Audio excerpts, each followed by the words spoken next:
তো গাইজ উঁচু করা শেষ, ভিতরে প্রবেশ করবো এখন। এইটা পুরা শীততাপ নিয়ন্ত্রিত একটা মসজিদ।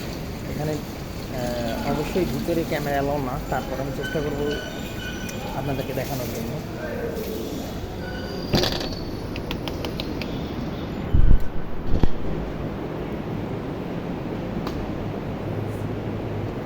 দেখতে পাচ্ছি মসজিদ ভিডিও করাটা ঠিক না, তারপরে আমি ব্লগ হিসেবে এটা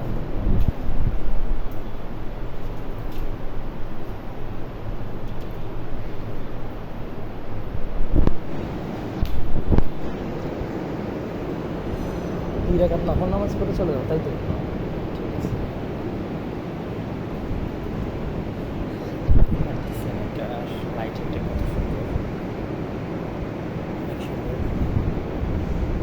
সামনের দিকটা অনেকটা সুন্দর, সামনের দিকটা অনেক সুন্দর।